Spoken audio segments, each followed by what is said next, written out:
하나님 말씀 마태복음 18장 5절에서 10절 말씀입니다. 마태복음 18장 5절에서 10절 말씀 교독하도록 하겠습니다. 제가 먼저 읽겠습니다. 또 누구든지 내 이름으로 이런 어린아이 하나를 영접하면 곧 나를 영접함이니 누구든지 나를 믿는 이 작은 자 중 하나를 실속하게 하면 차라리 연자맷돌이 그 목에 달려서 깊은 바다에 빠뜨려지는 것이 나으니라. 실족하게 하는 일들이 있으므로 말미암아 세상에 화가 있도다. 실족하게 하는 일이 없을 수는 없으나 실족하게 하는 그 사람에게는 화가 있도다. 만일 내 손이나 내 발이 너를 범죄하게 하거든 찍어내버리라.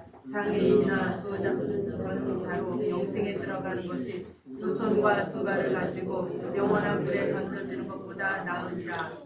만일 내 눈이 너를 범죄하게 하거든 빼어내 버리라. 한 눈으로 영생에 들어가는 것이 두 눈을 가지고 지옥불에 던져지는 것보다 나으니라.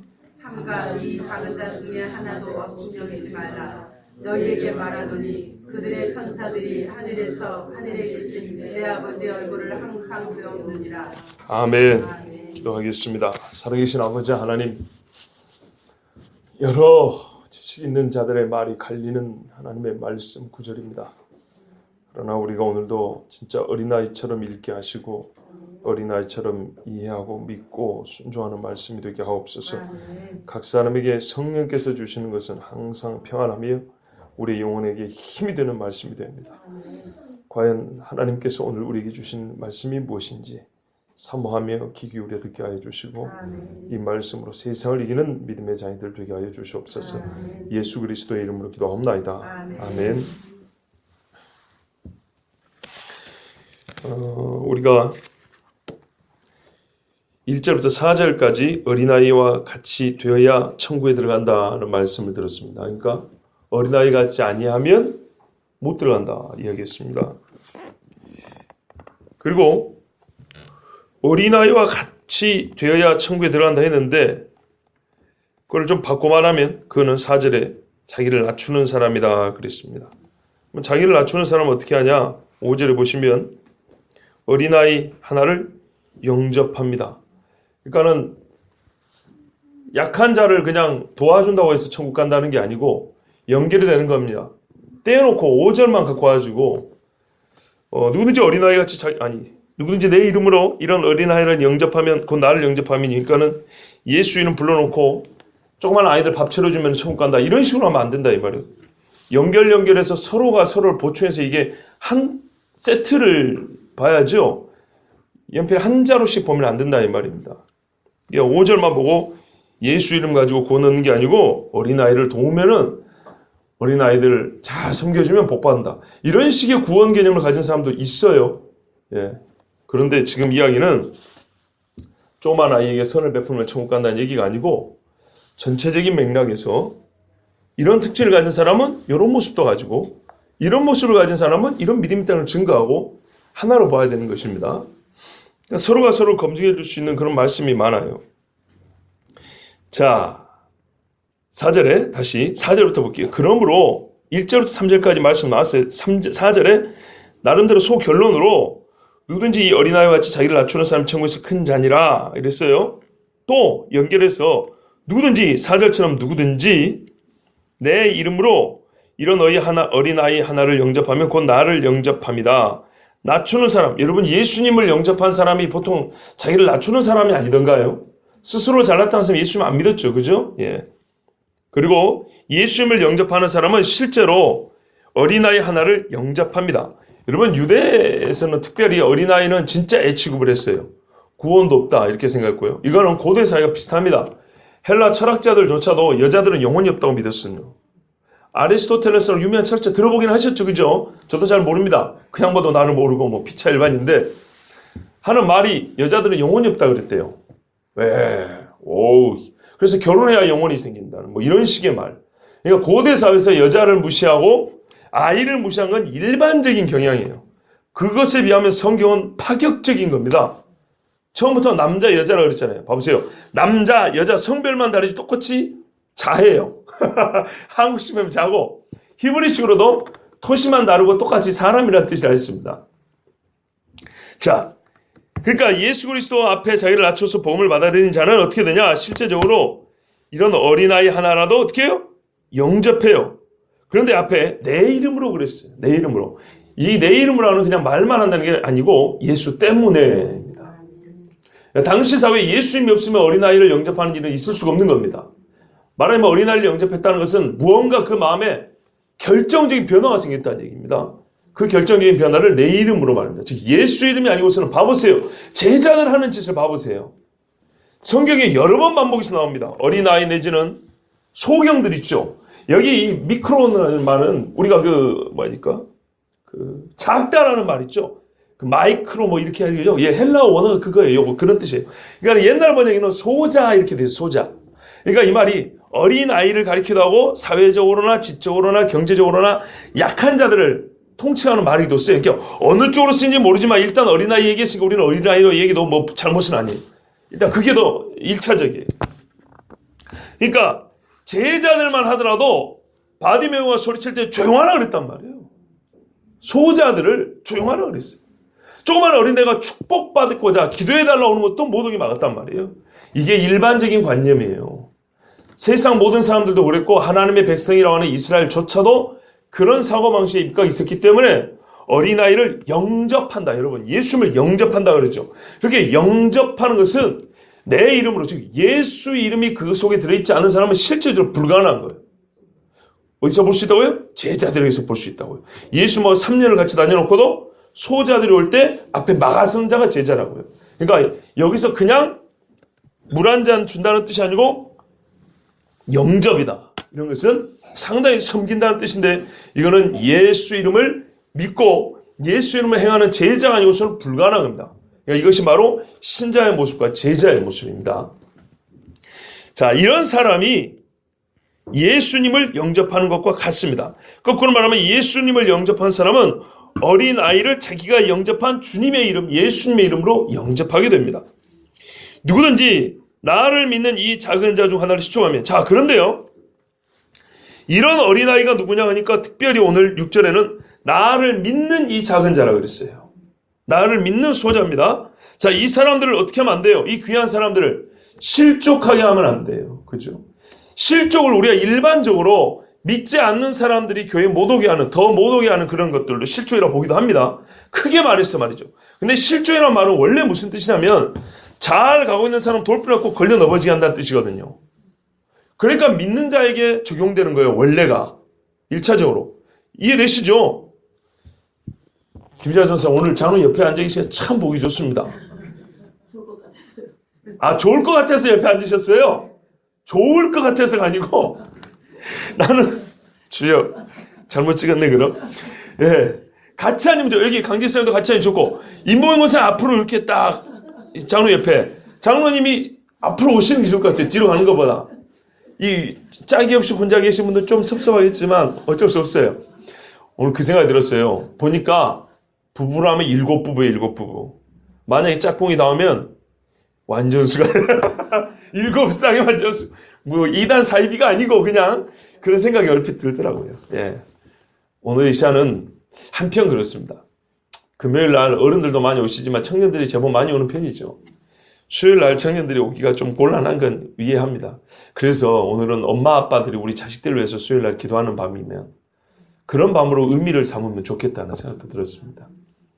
소자를 영접하라 그러는데 우리 어린아이들 소자를 주의 이름으로 영접하는 또 그런 기도하는 시간이 되었으면 좋겠다는 생각이 듭니다. 자, 6절 다시 보시면요. 실족이라는 말은 발이 빠진다는 한자 표현은 그렇지 않습니까? 그러니까 이 말의 원래 뜻은 돌뿌리를 앞에 던져하고 넘어뜨린다. 레위기에 그렇거든요. 이 잘 가는 소 앞에 이렇게 장애물 놓고 넘어뜨리지 마라. 이거 큰 죄라고 그랬어요. 바로 이거를 실족이라고 합니다. 그러니까 기본적으로 잘 걷고 있던 사람에게 적용이 되는 말씀입니다. 그러니까 우리 주님 말씀이 나를 믿는 이 작은 자 중에 하나를 실족하면, 그러니까 우리가 믿지 않는 자가 교회에 올 수 있었는데 내가 못된 행실로 안 오게 됐어요. 못 오게 됐어요. 이것도 넓은 의미로 실족이지만 원래 본질적으로 뭐라고요? 잘 가는 소 앞에다가 나무 이렇게 대고 넘어뜨린 것처럼 잘 믿는 사람 앞에 내가 발목에 넘어뜨리게 하는 거. 이게 실족입니다. 그러니까 이게 얼마나 무서울까요? 그냥 사정없이 주님이 책망하시고 심판을 경고하시죠. 뭐 지옥불에 던진다 이러죠. 그렇게 무서운 거예요. 왜냐하면 잘 가는 사람을 넘어뜨린 거니까요.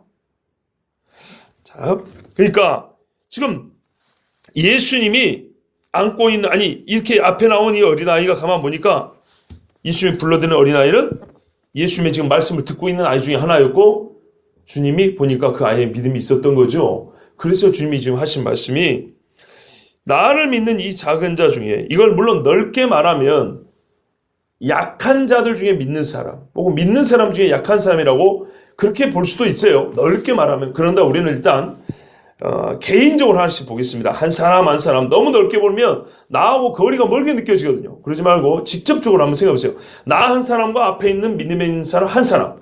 이렇게 1대1로 하면 이게 훨씬 더 마음에 가까이 다가옵니다. 예수를 믿는 이 어린아이 같이 작은 사람이 있는데, 그를 실족하게 하면 얼마나 무섭냐 하면, 차라리 연자 맷돌이 그 목에 달려서 깊은 바다에 빠뜨려지는 것이 나으니라 그랬어요. 자, 여기서 이제 질문입니다. 여기서 빠뜨려지는 자는 누구입니까? 자,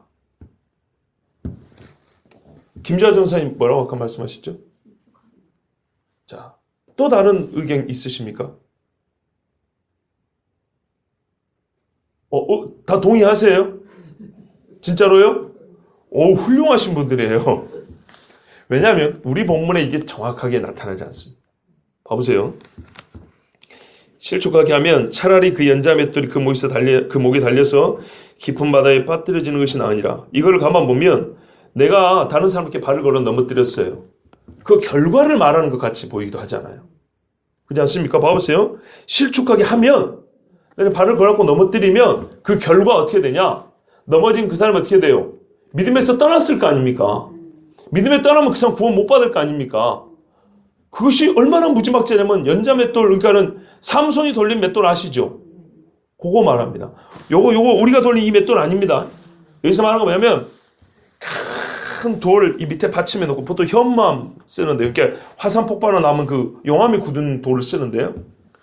동그랗게 타이어같이 생긴 큰 돌이 있어요. 막대기 끼워가지고 이렇게 막 돌리는 거 있죠, 사람이. 소나 말 무거워. 요걸 말하는 겁니다. 이게 가운데 구멍이 뚫어져 있으니까 사람 머리가 들어가요. 크니까. 이렇게 크거든요. 이게 소가 돌리는 거예요, 소가. 도넛같이 생긴 거예요. 밑에 판이 있고 도넛같이 생긴 큰 돌이 있어요. 어지간한 사람 키만한. 그걸 가운데 구멍이 뚫어져 있어요. 이 가운데다가 굵은 나무를 끼우고 소를 묶어갖고 소가 이렇게 빙글빙글 돈다고요. 요게 연자 맷돌입니다. 소나 당나귀나 뭐 말이 끄는 거. 근데 그걸 이제 삼손이 끌었다는 거 아닙니까? 예? 돌리는 거예요. 그게 크니까 사람 목에 들어가요. 그러면 돌이 이만해 있죠? 수톤입니다, 수톤. 이거를 딱 목에 걸고 물에 빠뜨리면 어떻게 될까요? 절대 못 살겠죠. 그러니까 네가 실족하게 하면 그 결과, 실족한 그 사람 어떻게 돼요? 연자 맷돌은 목에 걸려 죽은 것과 같다. 그러니까 절대 실족시키지 마라, 이런 뜻으로 보이죠. 그렇게 보입니다. 그런데 원래 말은 그게 아니고요. 실족하게 하면, 실족하게 한 그 사람은, 이런 뜻입니다.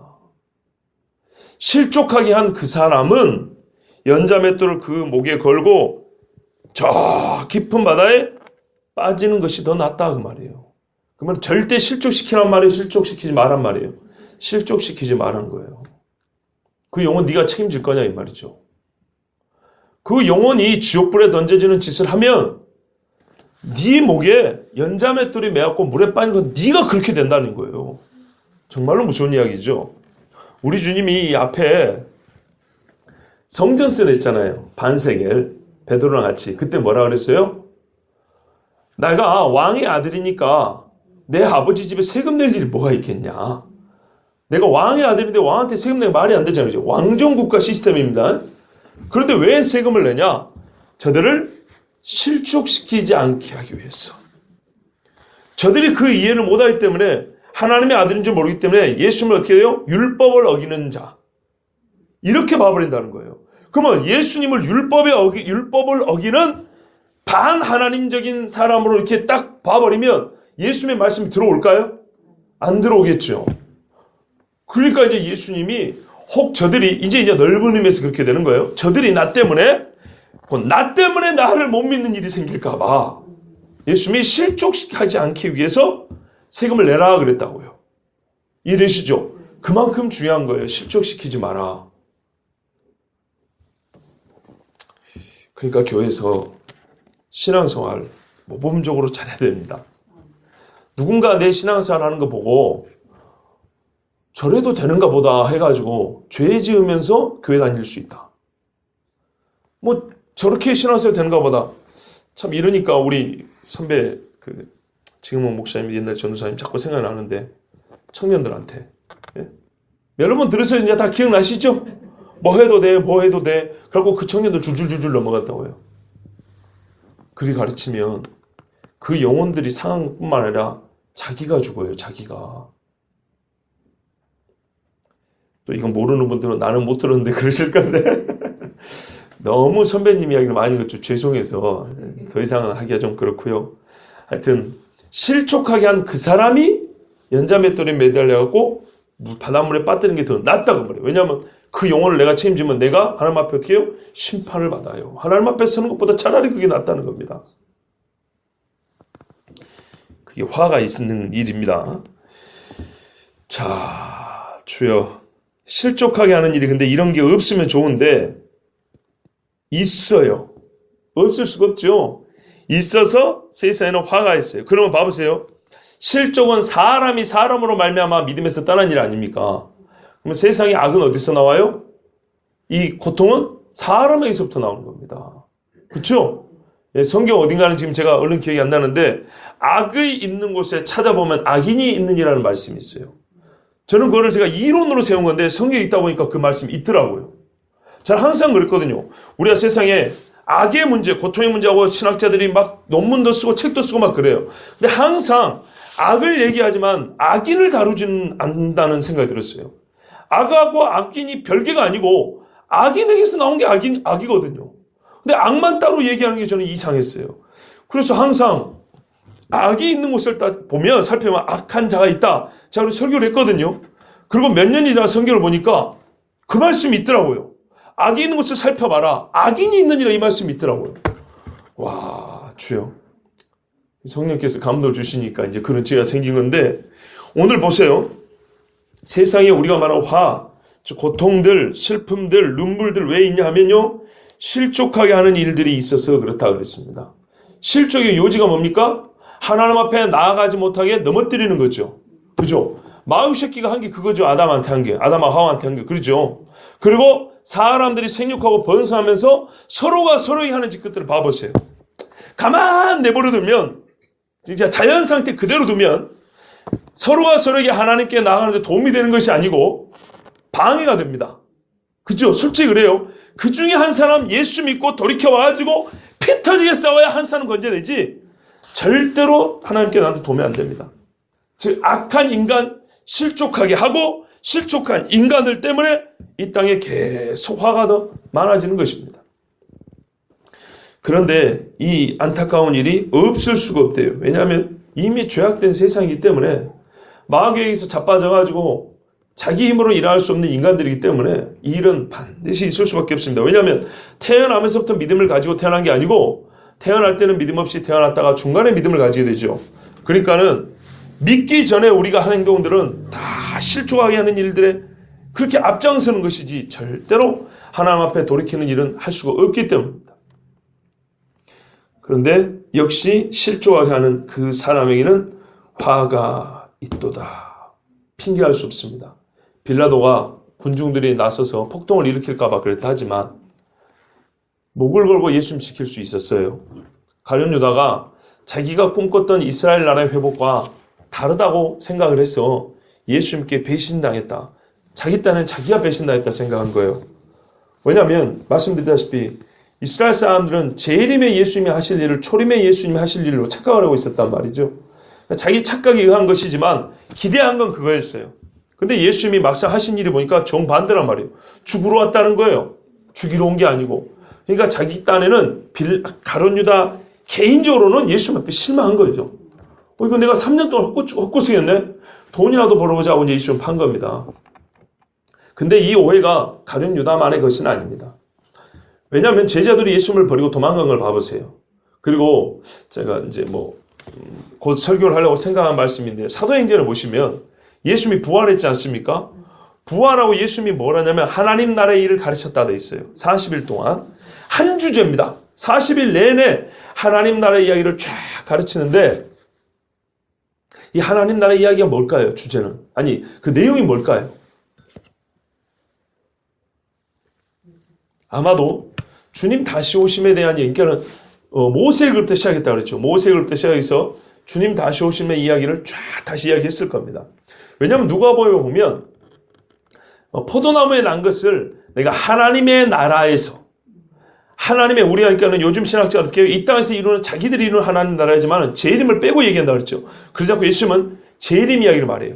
재림 때 진짜 하나님의 나라가 이루어진다. 이 이야기하거든요. 그러니까 예수님은 40일 동안 제자들에게 주님 다시 오심을 아마 집중적으로 가르쳤을 겁니다. 그러고 보면 훗날 제자들이 종말에 대한 이해가 상당히 깊음을 알 수가 있어요. 예. 예수님 말씀할 때는 처음에는 이해 못했거든요. 공생애 때는. 자, 그런데도 말이죠. 40일 내내 하나님 나라 이야기만 했는데도 뭐라고 나오는지 아세요? 제자들이? 주여 이스라엘 나라를 회복하심이 어느 때이니까 또 이 짓거리 한다니까요. 물론 주님이 다시 올 때 이스라엘 나라를 회복하는 일이 있어요. 그런데 이거는 아주 깊은 이해에서 그런 게 아니고 예전에 갖고 있었던 그 이해를 그대로 말한 거예요. 그렇게 이걸 깨뜨리기가 어려운 거예요. 무슨 말인지 이해되시죠? 그러니까는 주님이 다시 오실 때 완전히 세상을 뒤집는 그런 문제가 아니고 이스라엘만 국한해서 옛날에 다윗의 나라를 회복하는 것이 언제입니까 하고 그게 계속 궁금한 거예요. 부활한 예수님을 보고도 그 정도로 뿌리 깊은 하나님 나라 혹은 예수님의 사역에 대한 메시아의 하실 일에 대한 오해, 성경적 이해가 상당히 얕았다 이 말입니다. 제자들이. 자, 그런 차원에서 가룟 유다가 예수님을 판 것을 이해할 수는 있어요. 우리가 이해는 해요. 그러나 가룟 유다가 그 죄책을 벗어날 수 있습니까? 절대로 벗어나지 못합니다. 바로 그런 말입니다. 실족하는 일이 있을 수는 밖에 없어요. 누군가는 실족시키고 누구는 실족을 당하게 돼요. 그런다고 해서 누군가 그렇게 될 수밖에 없기 때문에 내가 거기에 낀 건 어쩔 수가 없는 거다. 아니에요. 어쩔 수가 없는 게 아니에요. 누군가는 예수님을 팔아야 되고 누군가는 예수님을 못 받아 죽여야 되는데 그 누군가에 내가 들어가 있는 것은 그건 자기 책임이에요. 그렇기 때문에 이 무지막지한 일을 하지 않도록 하기 위해서 우리 주님이 계속 경고를 주는데요. 만일 내 손이나 갑자기 왜 나 자신의 이야기를 하죠? 왜냐면 내 손이나 내 발이 너를 범죄하게 한다. 봐보십시오. 지금까지 무슨 이야기냐면 내가 남을 실족하게 한다면 이런 이야기인데요. 지금은 내가 내 자신을 실족시킬 수도 있다 이 말입니다. 그게 무슨 말이냐면 내가 예수님 믿고 잘 가다가 어쩌다가 한번 죄를 지었어요. 근데 죄를 짓고 나서 스스로 이게 괜찮다 생각을 했어요. 내 손이 하는 대로 내버려뒀어요. 그랬더니 계속 해가지고 내 자신이 스스로 누가 뭐라 한 게 아니고 자기가 믿음을 잃어버린 경우도 있어요. 있죠. 그런 경우 있어요. 자, 그러면 이것은 내가 남을 그런 것이 아니니까 괜찮은 것이냐? 그게 아니고 우리 주님은 이것도 똑같이 큰 죄라고 말씀하고 너무너무 위험한 것이니까 조심하라고 경고를 하시는데 성경에서 가장 엄한 경고를 주십니다. 봐보세요. 내 손이나 내 발이 너를 범죄하게 하거든 찍어내버리라. 장애인이나 다리 저는 자로 영생이 들어가는 것이 두 손과 두 발을 가지고 영원한 불에 던져지는 것보다 나으니라. 어떻게 대비했어요? 영생과 영원한 불이죠. 영원한 불인 곧 영원한 죽음이라고 이제 그렇게 여길 수 있는 것이죠. 그러니까 우리가 소멸이 없어진다는 게 아니고 구원을 못 얻는 것을 죽음이라고 말하고 그걸 영원한 불이라고 말합니다. 제가 이 석사 논문을 지옥을 썼지 않습니까? 지옥을 가지고 썼는데 겁나게 두껍게 이만큼 썼거든요. 근데 그 중에 지옥을 부정하는 사람들의 논리 중에 아주 개떡 같은 논리가 있어요. 그게 뭐냐면요. 하나님 앞에 받은 복, 즉 구원은 영원하다고 하고요. 지옥은 일정 기간 정해져 있다고 보는. 예, 이런 이론이 있습니다. 이런 논리가 있어요. 그래서 제가 성경을 다 찾아봤는데 없다 그런 거. 다 대등하다. 항상 평행하면서 동일한 질과 강도로 말하는 것이지 그러니까 여기서 보시면 영생과 영원한 불이지 사는 거는 영원하고 불은 한 1000년짜리 100년짜리 이런 말 없다 이거예요. 한시라는 뜻이 없다고요. 그런데 그런 식으로 말하는 사람들도 엄청나게 많아요. 그래서 과연 눈이 있는 사람들인지 없는지 의심스러워요. 이렇게 대비를 해놨어요. 또 반복해서 뭐라 그럽니까? 내 눈이 너를 범죄하게 하거든 빼어내버리라. 한 눈으로 영생에 들어가는 것이 두 눈을 가지고 지옥불에 던져지는 것보다 나으니라. 봐보세요. 여기도 영생과 지옥불을 대비했죠. 잘 보셔야 돼요. 그러면 여기서 제가 이제 속도를 좀 낼까요? 졸리니까 천천히 얌전하게 안 되겠어요. 영원한 불과 지옥불이 같죠. 왜? 둘 다 영생 아닙니까? 영생과 영생이고 영생 반대편에 있는 건데 하나는 영원한 불이고 하나는 지옥불이니까 영원한 불이 지옥불이죠. 지옥불은 영원합니까? 영원하지 않습니까? 영원하죠. 이거 눈뜨고 못 보냐 이 말이에요. 이런 거를. 그런데 지옥은 잠깐이다. 연옥사상이에요. 카톨릭의 연옥이 잠깐이거든요. 불꽃으로 꽃을 가지고 남은 죄를 없앤다는 거예요. 그러니까 저기는 완전 처음부터 사입이에요. 왜요? 죄를 용서받는 건 피로 용서받는 것이지 장작불로 꼬시른다고 죄가 없어진 게 아니거든요. 이해가 됐어요? 살았을 때는 예수 피로 용서를 받는데 살았을 때 예수 피로 덜 용서받는 그 죄는 죽었을 때는 장작불로 꼬시려면은 다 나중에 태워져가지고 천국으로 승격한다는 거예요. 말이 됩니까? 카톨릭의 연옥사상이 개신교로 들어와서 희한한 지옥사상이 된 거예요. 그 말고도 이론들 많습니다. 지옥을 부정하는 이론들은 꽤 많습니다. 오늘 본문에 저는 일단 그것을 부정합니다. 그리고 오늘 본문을 해석할 때 제가 아주 기분 나쁜 추억이 하나 있습니다. 한 10년 좀 더 된 이야기인데요. 우리 노회에 어떤 교회 담임 목사님이기도 해요. 그분이 장신대 신약 교수로 들어오려다가 이 줄을 잘못 썼는지 못 들어온 분이 계신데 안모 교수라고 박사라고 신약학 바울 연구를 해가지고 박사 받은 분입니다. 그분이 이제 학위 마치고 한국 들어와가지고 저희들한테 헬라어를 가르쳤어요. 헬라어를 가르치는데 오늘 이 본문이 무슨 이제 공부 가르치면서 예문으로 나왔어요. 근데 그분이 비웃었어요. 근본주의자들 하면서 근본주의자들 뭐라고? 네 손이나 네 발이 범죄하면서 찍어내버리라고? 나 근본주의자들 말씀을 문자대로 믿는다고 하는 사람 중에 자기 손발 찍는 사람 한 명도 못 봤다. 눈 빼는 사람도 못 봤다. 그러면서 근본주의자들 하면서 막 욕을 했어요. 그분이 점잖은 분인데 그분은 아주 조롱과 비웃음이었어요. 제가 그 이야기를 듣고 기분이 무척 안 좋았어요. 왜냐하면 저는 근본주의자는 아닌데 근본주의라는 말이 왜 나왔냐면 여러분 그런 말 들어보시긴 했죠. 오늘 이 시간에 마태복음 강해와 더불어 우리 어떤 교회 역사 내지는 신학 사조에 대해서 조금 들을 필요가 있어요. 왜냐하면 실족하지 않게 하기 위해서. 우리 프로테스탄트라고 그런다. 개혁자들. 그죠? 프로테스탄트 많이 들어보셨죠? 예, 종교개혁자들을 프로테스탄트라고 그러는데 프로테스탄트라는 말이 무슨 말이냐면요. 좋게 말하면은 개혁자고 안 좋게 말하면 개기는 놈들 이런 말이에요. 로마 카톨릭 입장에서 보니까는 무척 죄송합니다. 속된 말로 해야 이게 감이 올 것 같아서 개긴다 이 말이에요. 예? 그래서 저 가짜는 것들이 우리한테 대드네. 그래서 붙여준 이름이 프로테스탄트예요. 그런데 듣고 보니까 우리를 너무 잘 설명한 것 같아요. 그래, 우리는 하나님께는 순종하고 너희 마귀 무리에는 그렇죠 우리가 개기지. 너희하고 싸우자고 이를 악무는 사람들이지. 그래 우리는 프로테스탄트다. 이래가지고 개신교회들을 프로테스탄트라고 했어요. 이 근본주의자는 뭐냐면 여러분 근본주의 말 그대로 근본을 찾자는 거거든요. 18세기 19세기 이렇게 말하자면 1700년대 후반 1800년대 들어가면서 성경을 믿는다고 하면서 여러분 많이 들으신 자유주의 신학자들 나옵니다. 이 자유주의 신학자들의 가장 큰 특징은 하나님의 초월적인 신성을 부정한다는 겁니다. 성경에 나오는 인간의 능력과 이성을 넘어서는 일은 전부 다 인정하지 않습니다. 그건 전부 다 설화나 꾸며낸 이야기로 취급하거나 아니면 우리 이성의 한계 내에서 풀 수 있는 범위로 축소시켜버립니다. 이것이 자유주의자들의 특징입니다. 그러니까 성경을 못 믿는 거예요. 우리가 보기에는 딱 보면 성경을 안 믿는 사람들이지만은 어떤 의미에서 안 믿냐? 하나님의 신성, 초월성을 삭제해버립니다. 그게 자유주의의 특징입니다. 그러면 근본주의는 왜 일어난 거냐? 하나님 살아계시다. 하나님은 말씀 한 대로 이루신다. 문자 그대로 하는 말씀 한 대로 이루신다. 그래서 말씀을 문자 그대로 지키자고 나온 사람들이 근본으로 돌아가자 이 말입니다.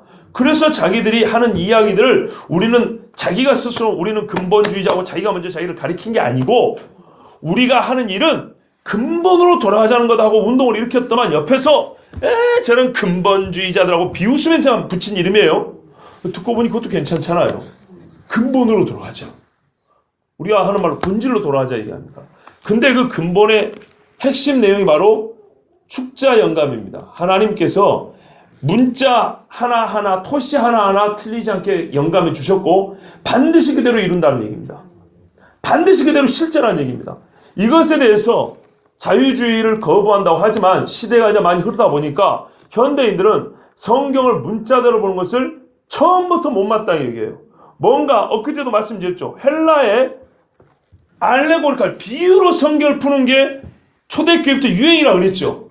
그래서 요즘에는 웬만하면 이렇게 돌려서 뭔가 신비한 게 속에 들어있는 것처럼 이렇게 해석해 주길 바라죠. 문자 그대로 이해를 하고 문자 그대로 이 삶에 적용을 하고 이 문자 그대로 이루어지는 세상을 보여주게 하는 것은 뭔가 좀 부족한 듯한 느낌. 이게 근본주의에 대한 거부감에서 옵니다. 그런데 이제 근본주의자들이 이런 훌륭한 일을 했지만 문제는 뭐냐면요. 말씀 그대로 믿는데 말씀 그대로 믿으려면 말씀이 그대로 이 땅에 이루어지는 것을 사회도 좀 공부해 보시고 그죠? 세상에 돌아가는 이야기도 좀 봐야 될 거 아닙니까? 말씀 그대로 하니까 말씀 그대로 세상에 나타나는 걸 봐야 될 거 아닙니까? 그런데 세상에는 좀 관심이 적고 그냥 우리도 옛날에 그랬죠. 그냥 믿으면 돼 이런 식이 있죠. 이제 이런 식으로 조금 흐른 경향이 있어요. 그러니까 근본주의자들 무식한 놈들 이렇게 이제 나오는 거예요. 대충 흐름을 아시겠죠? 그러니까 이제 이렇게 박사학까지 받고 공부하신 분들은 근본주의자들 이꼴 덮어놓고 믿는 놈들 이렇게 나온 거예요. 말씀을 권위 그대로 하나님의 신성한 권위 그대로 받아들이지 않는 게 원래 근본주의 시작인데 그렇게 운동을 하시면 방법이 우리가 좀 그 말씀의 권위를 그대로 지키려면 방법론도 좀 연구를 해야 되고 말씀이 이루어지는 세상도 좀 연구를 해야 되는데 그렇지 않고 믿으면 되고 이 말씀에 대해 된다니까 약간 우기는 이런 식으로 하면은 무식하다만 소리 듣는 거예요. 그리고 이제 안 따라요. 그렇지 않습니까? 그래서 그렇게 비웃는 것인데 그분이 이제 이렇게 나온 거예요. 요 근래에죠. 이제 그 이후로 근본주의자들은 어떤 식으로 쓰냐면 이슬람 근본주의자. 바꿔 말하면 원리주의자라고 그러죠. 이슬람 원리주의자. 원칙대로만 가는 사람. 근데 어떻게 원칙대로요? 써진 대로 그냥 무조건. 생각도 안 해보고. 그런데 이슬람 써진 대로 하는 사람 죽는 것이지만 성경은 써진 대로 하면 살거든요.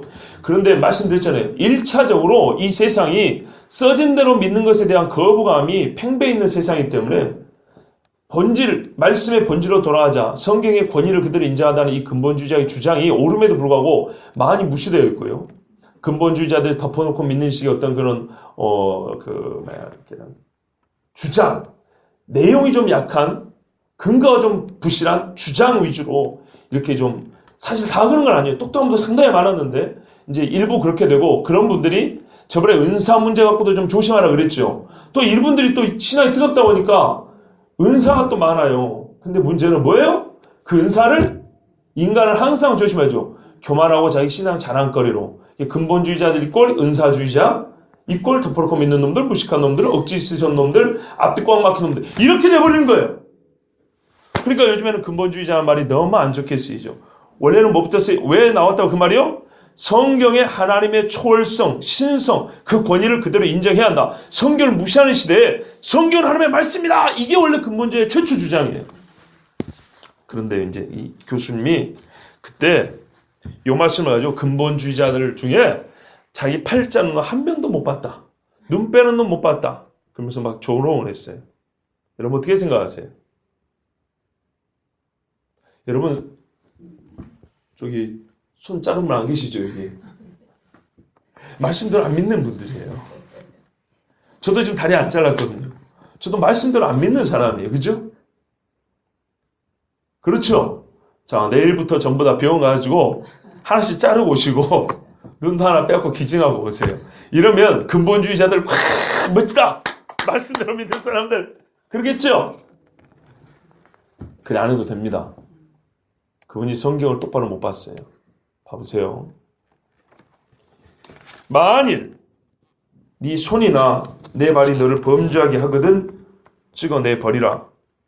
만일 내 눈이 너를 범죄하게 하거든 빼어내 버리라. 범죄한 결과 어떻게 되기 때문에요?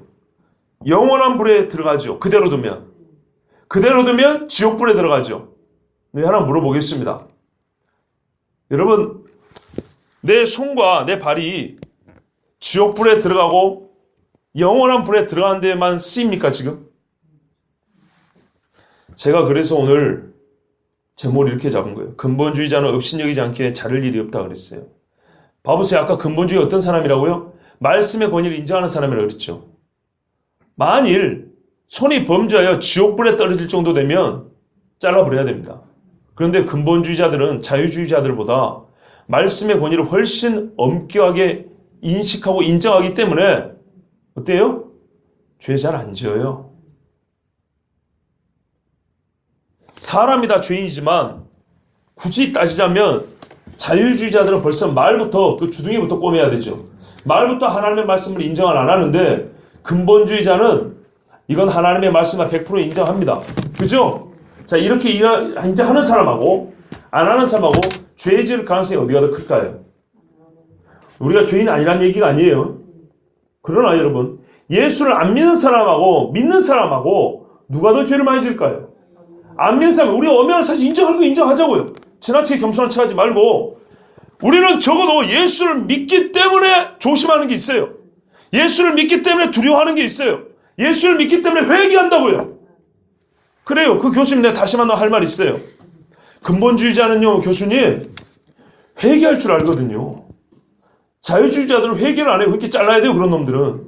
근데 근본주의자들은 하나님의 말씀이 진짜 지옥이 있다는 것도 믿고 진짜 천국이 있다는 것도 믿고 당신들은 심판이 있는 것도 빈도백을 둬서 없다고 말하지만 진짜 심판이 있는 걸 믿기 때문에 무서워서라도 지옥불에 때릴 정도로 이 손을 그렇게 쓰지 않아요. 그렇게 안 잘라도 돼요. 근데 당신들은 말이요, 주둥이부터 꼬매야 돼요. 하나님의 말씀을 우습게 알고 1.1핵이라도 버리지 않는다고, 변하지 않는다고 그랬는데, 떨어지지 않는다고 그랬는데 말씀을 이리 바꾸고 저리 바꾸고 이래도 돼? 저래도 괜찮아? 뭐 이 시대는 이렇게 하는 것이지 뭐, 그러면서 손발을 아무렇게 움직여. 당신들은 지옥왕을 한번 잘라내야 돼요. 여러분 안 그렇습니까? 뭐라 그랬어요? 안 자르면 영원한 불에 들어가고 안 자르면 지옥불에 들어간다고요. 그런데 근본주의자들은요, 지옥불에 들어갈까 봐 무서워서라도 자를 정도로 죄 짓지 않아요. 죄 지금 와서 회개한다고요. 그런데 막 비웃었어요. 정말 기분이 나빴어요. 제가 근본주의자 아닙니다. 그런 분들이 비웃는 의미에서 근본주의자는 아니에요. 저는 덮어놓고 그냥 그렇게 믿진 않아요. 펴놓고 보니까 맞으니까 믿는 거지. 그렇지만 그런 어조와 그분들의 그 말할 때 그 감정을 볼 때 성경의 권위를 인정하는 사람들 기본적으로 이렇게 내리까는 경시하는 그런 마음이 들어서, 그런 느낌이 이렇게 막 들어서 상당히 기분 나빴어요. 그래서 오늘 제가 의도적으로 제목을 이렇게 잡은 겁니다. 작은 소자를 영접하라는 말씀부터 시작했지만 실족하는 것이, 봐보세요. 그렇게 배운 사람들은 누가 누구를 실족시켜요? 자기가 자기를 실족시켜요. 괜찮다고. 이렇게 말해도 괜찮고, 이렇게 손짓해도 괜찮고, 저렇게 발이 가도 괜찮고, 예? 하나님이 원하지 않는 눈을 가지고 하려도, 왜? 지금 이 시대는 성경을 그런 식으로 보면 안 돼. 이게 다 말이지 문자도 없고 그렇다는 게 아니고, 이게 말이 비유적으로 말할 때 말이지 이런 식으로 말하고 이런 식으로 봐요. 그렇게 말하고 본인들이야말로 눈을 빼야 되는 거예요. 예? 왜냐하면 지옥불에 던져지기 때문입니다. 그래서 우리 주님 말씀한다. 삼가 매우 신중하고 진지한 경고를 할 때, 우리 번역은 좀 이게 약하되면 예수 말씀은 상당히 강조된 경고의 표현입니다. 이게 삼가 매우 조심해라 이런 말입니다. 이 작은 자 중에 하나도 업신여기지 말라. 너에게 말하노니 그들의 천사들이 하늘에서 하늘에 계신 내 아버지 얼굴을 항상 배우느니라. 이 부분도 좀 어렵습니다. 유대인의 사고에 하면 수호천사가 있다 그럽니다. 카톨릭에도 그런 말 하죠. 천사 한 명씩 달라붙어 있다. 저도 어릴 때 우리 교회에서도 그런 말 들어봤거든요. 근데 유대인의 전통에서 나온 건데, 성경에 한 사람 무슨 뭐 지정된 천사가 있다는 말은 없는 것 같고요. 그러면 천사의 수가 사람 인구 수문은 돼야 될 것이고, 그렇죠?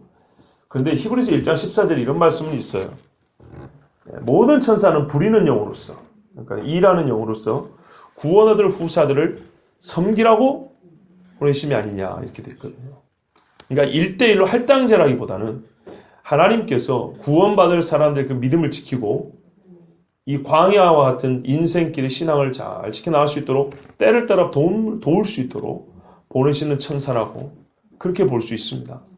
자, 이것은 옳습니다만은 마치 한 사람 한 사람 할당돼가지고 내 옆에 있는 천사에게 내가 뭐 이야기도 하고 명령도 하고 막 이런 식으로 생각하면 곤란합니다.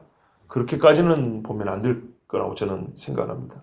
그런데 유대인들은 그런 생각이 있긴 있었는데요. 예수님이 그들이 그렇게 알고 있기 때문에 그렇게 말한 건지 아닌지는 모르지만 예수님이 분명한 사실 하나 말한 걸 뭐냐면 이 작은 자 중에 하나라도 업신여기지 말라. 그들의 천사들이 그죠? 그 사람들을 보고 있고 그 사람들의 행위와 삶을 하나님 앞에 보고하는 천사가 있다는 것은 분명합니다. 이게 1대1 할당제라는 것은 확인할 수 없지만 분명히 우리의 삶이 하나님이 천사를 통하여 확인한다. 하나님이 보는 눈이 없어서 그런 건 아니에요. 여러분 소돔과 고모라 봐보세요. 뭐라냐면 천사 둘이 보내고 내가 그 땅에 부르짖는 소리 했더라. 죄로 말미암아 아주 시끄러운데 확인하러 왔다 그랬거든요. 그죠? 그리고 천사 둘을 보내고 확인되니까 불로 쓸어버렸어요. 하나님 그걸 몰라서 보냅니까?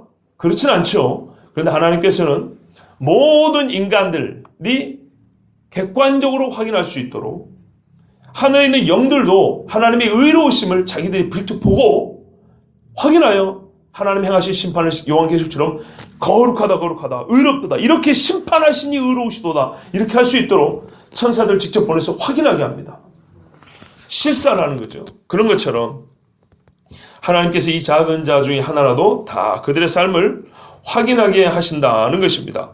그렇게 귀하다는 거예요. 그러니까 말하는 것은 이 사람들 한 사람의 일거수일투족, 이 어린아이의 일거수일투족, 이 병들고 연약한 사람의 일거수일투족이라도 하나님은 천사를 통해서 다 보고 계시고 듣고 계시는데 그런 영혼을 실족하게 하는 것이 얼마나 큰 죄냐 이 말이죠. 네? 그럼 이제 좀 다르게 얘기해 볼까요? 제자들이 예수님 앞에 나오는 어린아이들을 막는다면 이것도 실족하게 하는 죄가 될 수 있겠죠. 그렇죠? 근데 어떤 분이 이제 오늘 본문을 또 이렇게 풀었더라고요. 유명한 신학자인데 그분은 아까 제가 말씀드린 것처럼 근본주의자 비웃는 분하고는 다르게 얘기를 했어요. 이건 교회 이야기다. 그러니까는 역시 이분도 비껴간 거예요. 무슨 말이냐면 지금 6절부터인가는 내 자신 이야기잖아요. 8절인가? 그죠?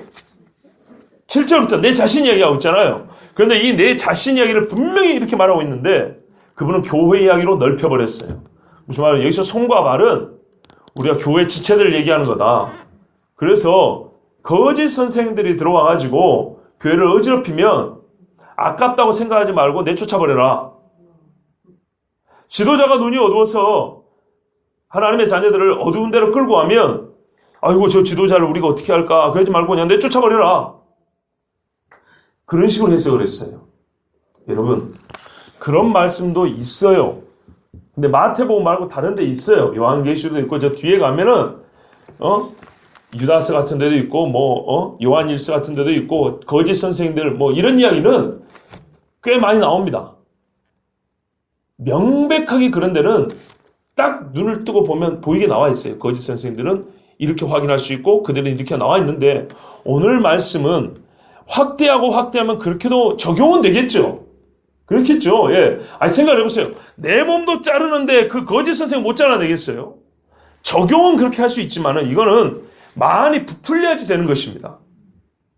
문제는 1차적인 의미를 찾아놓고 이거를 적용하는 데 있어서는 다른 말씀들도 보니까 교회 지체이지만은 이들이 썩고 누를 것 같은 짓을 하고 영혼들을 마귀로 끌고 가는 이런 거짓 선생 역할을 할 때는 내쫓고 자르라고 되어 있습니다. 그러니까 우리가 내 몸도 자를 수 있다면 그런 상황에서는 그들도 잘라내야 합니다. 이렇게 말하면 좋은데 내 몸을 자르는 소리는 절대 하고 싶지 않은 거예요.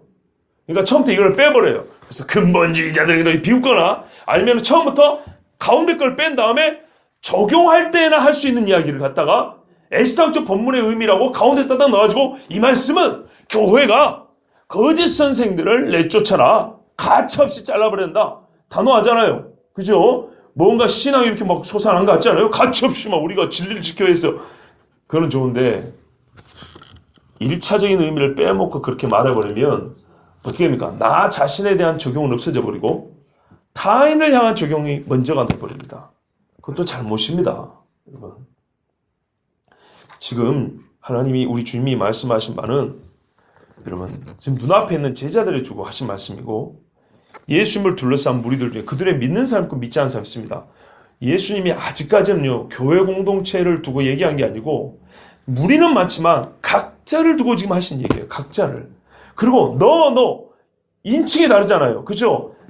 각자 단수를 말해요. 단수. 내가 아니면 너. 그러면서 여러 사람을 말하기 전에 한 사람 한 사람이 먼저 그렇게 해야 된다는 것이고 이게 이제 들어가면 이와 같이 너희들 이런 소자들 이런 사람들 이렇게 말합니다. 그러니까 이런 사람들로 시작해서 각자 이야기로 좁혀서 그리고 다시 이런 사람들로 넓혀가는 것입니다.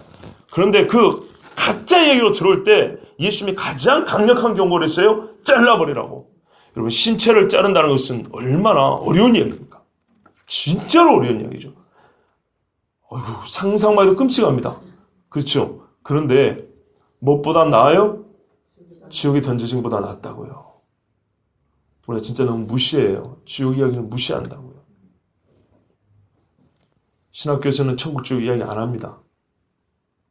안 해요. 진짜로 안 합니다. 천국 지옥 이야기를 하는 순간 아까 뭐라 한다고요? 근본주의자라 그럽니다. 제가 저번에 한번 말씀드린 것 같은데 이 구약 성경의 역사적 배경을 이제 대학원생들이 이제 공부를 딱 하는데 테이블 한 10명 남짓 모아갖고 교수님 가운데 놓고 서로 이제 발표하고 대화하면서 수업을 하는 거예요. 근데 저는 구약 전공이 아니란 말이에요. 그런데 여리고성 무너지는 거와 관련해서 가나안 정복 전쟁을 군사 전문가가 한 얘기를 비롯해가지고 여러 가지 역사적 자료를 모았어요. 그 얘기를 했어요. 이건 성경대로다. 그랬더니 구약을 정용하는 전도사님이 비웃었어요. 그러면서 저보고 전도사님은 근본주의자적인 그런 말. 근데 그분이 어떤 의미의 근본주의라고? 성경의 권위를 인정한다는 의미에서 근본주의? 아니요. 꽉 막힌 무식한 놈이라는 의미에서 근본주의자죠. 그래서 제가 받아쳤죠. 전도사님. 제가 전도사님 뭐 자유주의자라면 좋겠습니까? 자유주의자 소리는 또 겁나 듣기 싫어하거든요. 왜냐하면 근본주의자는 경고로 끝나지만 자유주의자로 찍히면은 교단에서 잘못되면 쫓겨납니다. 아직까지는 그렇습니다. 그러니까는 이 양반도 얼굴이 확 달아오르더라고요. 왜 나를 건드려 옵니까? 자기는 구약 전공이면서 조사도 안 하고 와가지고 자기들 나름의 뭐예요? 현대식 관점만 있지 그 관점을 뒷받침하는 조사와 연구는 비전공자인 저만큼 준비도 안 해와 놓고 내가 얘기하니까 그거를 조목조목 반박한 게 아니고 그냥 딱 대놓고 그 근본주의자적인 발사 아니냐. 상당히 기분 나쁘죠. 뭐가 잘못됐고 뭐가 틀렸고 이래서 그건 수정해야 돼. 이런 식으로 말해 이 학문적이지. 그렇지 않습니까? 예. 그래서 이제 그랬던 적이 있습니다. 그래서 제가 더욱 근본주의자라는 이 말에 발끈하는데요. 사실은 여러분 옛날에 근본주의자들 중에는 상당히 똑똑한 분들도 많았습니다. 신앙이 훌륭한 분들이 정말 많았어요. 그런데 요즘에는 시대가 진짜 너무 못되어 먹어가지고 하나님의 말씀 있는 그대로 보지 않으려는 사람이 많아서 그런 겁니다. 여러분 만일 네 손이나 네 발이 너를 범죄하거든 잘라버리라. 눈도 빼버리라. 이거 부담 있게 들어야 됩니다. 그런데요. 걱정 없이 들으세요. 이 말씀 들었다고 지금 당장 짜라는 얘기. 만약에 듣는 즉시 짜라면은 이 말을 듣는 자는 자를진저 이렇게 나와야 되는데요. 그런 게 아니고 만일 네 손이나 발이 범죄하거든. 근데 이 범죄가 어떻게 돼요? 지옥불에 던져진 것보다 낫다 했기 때문에 지옥불에 들어갈 정도로 범죄하는데도 불구하고 내버려 두면 그거는 진짜 돌이킬 수 없기 때문에 잘라서라도 잘라가지고 그 죄를 안 짓고 천국 갈 수 있다면 잘라버리라는 얘기입니다. 실제 있어서 우리가 영원한 불에 들어가는 거하고 불구로 구원 얻는 거하고 뭐가 낫겠습니까? 불구로 구원한다고 영원히 그렇게 산다고 생각하십니까? 아니요. 이 땅에 사는 건 몇 년 그렇게 사는 거예요. 몇 년. 여러분 상당히 무식하게 말을 들을지 모르지만은 너무 단순해 들을지 모르지만은 그만큼 단호한 문제가 구원의 문제예요. 그러니까 어떻게 해요? 내 구원이 그러면 다른 사람들 실족시키면 돼요, 안 돼요? 안 된다니까요. 그러면 실족시키지 않기 위해서는 어떻게 해야 됩니까? 듣기 좋은 소리 하는 게 아니에요. 예수님이 지금 이 설교 자체가 얼마나 불쾌한지 봐보세요. 엄청나 불쾌한 소리예요. 근데 이 설교를 왜 해요? 예수님이 제자를 보고 실족시키지 마라 그랬죠. 본인 예수님이 이 앞에 있는 사람들이 실족 안 되게 하려고 지금 이 설교를 한 겁니다. 실족시키지 않으려고 이 무서운 설교를 한 거예요. 이해되시죠? 예. 그렇기 때문에 우리가 듣기 좋은 소리만 한다고 실족하게 안 하는 게 아니에요. 교회만 데려다 놓는다고 실족시키지 않는 것이 아니고 예수를 믿게 해야 되는 거예요. 교회를 데려다 놨는데 그냥 아무렇게나 그냥 대충 왔다 아이고 잘한다 이러면 그게 실족시키는 거예요. 절대로 삼가 이 작은 자 중 하나도 없신여기에서 그들에게는 하나님의 말씀이 뭐 필요할까? 우리가 그 영혼을 위하여 이렇게까지 조심할 필요가 있을까? 이렇게까지 하나님의 말씀을 가르칠 필요가 있을까? 이러지 마시고 그 영혼들에 대해서도 하나님의 종 천사들이 오르락내리하면서 보호하고 하나님이 알고 싶어하고 또 알고 있는 것처럼 그렇게 하나님의 관점으로 이 작은 자, 소자, 어린아이, 약한 자들도 우리를 귀히 여기고 그들을 실족해 하지 않기 위해서 애를 써야 합니다. 내 자신도 실족하지 않기 위해서 부단히 애를 써야 됩니다. 여러분, 그러기 위해서 우리의 시간 잠깐 기도하겠는데요. 우리 자녀들을 생각해 보십시오. 혹 부모인 나 때문에 아니면 이 세대 가운데 실족해 하는 일이 없을 수 없습니다. 너무 많습니다. 그런데요, 내가 그 일의 원인이 되면 되겠습니까? 혹 우리 교회가 이 주변에 믿는 사람들 그런 원인이 되면 되겠습니까? 그런데 이 세상에 실제로 많은 교회들이 실족해 하는 걸림돌이 되고 있습니다. 하나님 교회들을 불쌍히 해주시고 또 우리 청년들 공부하느라 직장생활하느라 혹은 직장을 구하느라 분주하고 참 힘들게 살아가고 있습니다. 오늘은 우리 부모들이 나오셨는데 정말 우리 자녀 세대가 실족해 하는 일이 없을 수는 없겠지만은 주여 실족하는 자가 없게 하여 주시고 우리 자녀들 다 구원하여 주시옵소서. 우리 함께 통성으로 기도하겠습니다.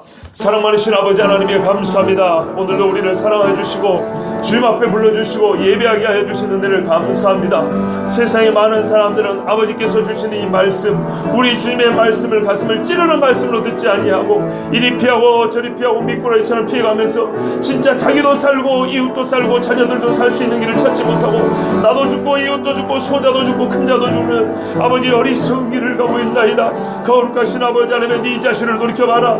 네 힘으로 구원을 받지 못하는 저는 아버지 말씀을 따라야돼. 네 육신으로는 죄법을 따라서 손과 발이 죄를 쫓아갈 때 네가 지옥과 영세의 불에 빠질까 두려우니 차라리 잘라버리고 빼어내버리노라도 주의 나라의 영세에 들어가는 것이 나으니라. 이와 같이 다른 사람의 생명도 너와 아주 똑같이 귀중하니 세상의 사회적 관점으로 볼 때는 작은 자가 될 수도 있고 연약한 자가 될 수도 있고 무가치한 자가 될 수도 있고 밥충에 불과할 수도 있으나 하나님 앞에서는 천사들이 오르락내리하는 너와 같은 똑같은 영혼이 하나님의 영성이요 사랑하는 자들이니 절대로 그들을 실족해 하지 말라. 실족하지 않기 위해서 오늘같이는 엄한 경고의 말씀이 필요하니 너희들도 그들에게 엄한 경고의 말씀을 주고 천국에 들어갈 수 있도록 예수 그리스도의 복음을 들을 수 있도록 그들에게 아버지 말씀을 들려주라고 오늘 이 말씀을 주셨습니다. 사랑 많으신 아버지 하나님이 우리가 이 말씀대로 지키고 살게 하여 주시고 사랑하는 우리 자녀들 오늘 부모들이 나왔습니다. 정말로 우리 사랑하는 자녀들이 실족지 않게 하여 주시옵소서. 예수 믿고 걸어가는 길을 넘어지지 않게 하여 주시고 세상으로 빠지지 않게 하여 주시고 죄에 물들지 않게 하여 주시고 아버지여 떠밀려가는 자들이 되지 않게 하여 주시옵소서. 살아있는 고기는 물을 거슬러 올라갑니다. 주여 죽어있는 고기는 물을 떠밀려 저 바다로 썩어갑니다. 거룩하신 아버지 하나님 우리 자녀들 시대를 거스르고 세대의 물살을 거슬러 올라가는 그 꼬리에 힘 있는 믿음 있는 자녀들이 되게 하여 주시옵소서. 우리가 서로가 실족지 않게 붙잡아주는 영혼들을 되게 하여 주시고 서로가 서로에게 신앙과 사랑을 격려하는 자녀들 되게 하여 주시고 사랑하는 역사 사랑으로 역사하는 믿음 있는 교회가 되게 하여 주시옵소서.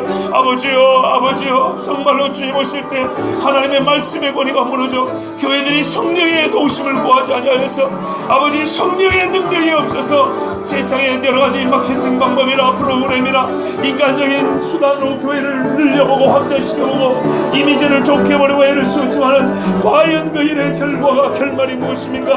한 영혼도 찾지 못하고 자기들의 교회는 텅텅 비어가고 온갖 신앙은 난무하나 신앙 있는 자는 없는 시대가 되어버렸습니다. 십자가의 불빛은 찬란하여도 신앙으로 그 영혼이 하늘의 별같이 빛나는 자는 적어졌습니다. 사랑 많으신 아버지여 우리 교회 기름의 수리교회 아버지 하나님이 우리 중에 하늘별같이 궁창의 빛과 같이 빛나는 영혼들이 많게 하여 주시고 시대를 밝히는 자들이 되게 하여 주시고 시대를 깨우는 나팔수가 되게 하여 주옵소서. 스코틀랜드를 깨우는 존 녹스처럼 대한민국을 깨우는 주기철처럼 아버지 이 시대 마지막 때를 깨우는 길 위의 소리가 되게 하여 주시옵소서. 아버지 하나님이 우리 자녀들 마지막 시대 마지막 세대를 살아갈 것입니다. 가장 어두운 세대 이 세대를 밝힐 빛으로 부르짖었사오니 사명 감당할 수 있는 믿음을 주시고 철저로 아버지의 말씀 하나님이 살아계시고 하나님의 말씀의 힘은 여전하다. 주의 손과 주의 말씀은 간 신앙을 가지고 마지막 때를 깨우고 자기 신앙을 지키는 자들 되게 하여 주시옵소서. 감사합니다. 주여 오늘도 우리 부모세다 나와서 기도하게 하시니 감사합니다. 주여 이어서 한 가지 더 기도합니다. 우리 4월달 경건훈련 주제가 허물없이 마음을 넓게 이런 주제입니다. 요즘 새벽에 민수기를 보고 있는데 작은 불평에서부터 시작돼서 하나님 앞에 심판을 받는 데까지 가는데 보니까 여러 어린애들뿐만 아니라 종족의 지도자와 모세까지 하나님 앞에 원망하고 불평하는 것을 보게 되었습니다. 야, 실족하게 하는 일이 그 실제로 나타나는 광야에서 나타난 그 일을 보니까 이게 보통 무서운 일이 아닙니다. 우리가 작은 일에 시험 들지 않도록 주여 우리의 마음을 넓혀주시고 보이지 않는 것을 불편한 쪽으로 해석하는 것이 아니라 좋은 쪽으로 해석할 수 있는 마음도 주시고 정말로 남의 훌륭한 점을 나쁜 것이 아니고 훌륭한 점들을 우리가 이렇게 좀 드러내어서 서로 칭찬하고 높여주고 인정해 줄 수 있는 그런 교회가 되기를 원합니다. 교리적인 문제와 진리 문제 이전에 감정의 문제 때부터 실족이 시작되는 경우가 많습니다. 하나님 우리의 마음을 붙잡아 주시옵소서. 서로 안에 허물 없게 하시고 넓은 마음을 허락하여 주시옵소서. 우리 한 번 더 기도하겠습니다. 거룩하신 아버지 하나님 감사합니다. 오늘도 아버지 앞에 나와서 기도하게 하여 주시고 하나님의 자녀들 우리가 같이 광야를 걷습니다. 너는 광야를 걷고 나는 광야를 걷지 않는 것이 아니라 나도 광야를 걷고 너도 광야를 걷습니다. 여러분 아니 아버지 하나님 우리가 실제 이 세상을 동시대를 살아가는 믿음의 동역자들입니다. 많은 신앙이 있는 사람이 있었지만 그들은 내 앞에 사람들이고 또는 내 뒤에 올 사람들이고 진짜 중요한 것은 내가 함께 사는 이 사람들과 함께 신앙생활을 합니다.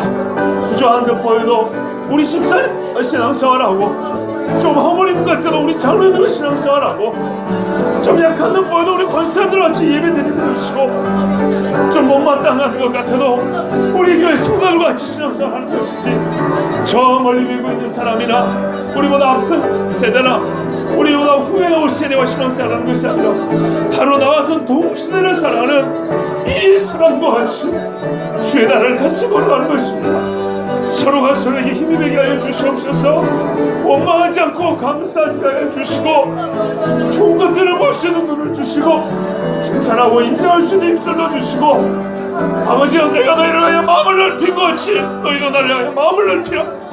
바울이 고린도교회를 위하여 간곡히 부탁한 것처럼 우리가 서로가 서로를 위하여 마음을 넓혀서 이해하고 참아주고 기다려주고 서로 손을 잡고 같이 기도하고 정말 서로를 위해 기도하여 주면서 이 시대를 살아갈 수 있게 하여 주옵소서. 서로가 서로를 위하여서 울어주어야 신앙의 공동체고 서로를 위해서 간절히 아버지 앞에 간구할 수 있어요. 동역자입니다. 아버지 하나님 도와주시옵소서. 우리가 이 땅에 사는 동안에 주께서 허락하신 믿음의 식구들 동역자들 손 꼭 잡고 같이 걸어가게 하여 주시고 누가 약해질 것 같으면 붙잡아 일으켜주고 누가 교만할 것 같으면 책망하여 주고 누가 모를 것 같으면 자상하게 가르쳐주고 선하고 복된 길 진리의 길 좁고 협착한 길이지만 서로 손잡고 광야의 진영을 갖추고 법궤를 앞세우고 걸어간 것처럼 하나님 말씀을 따라 좁고 협착한 이 길을 걸어갈 수 있도록 도와주시옵소서.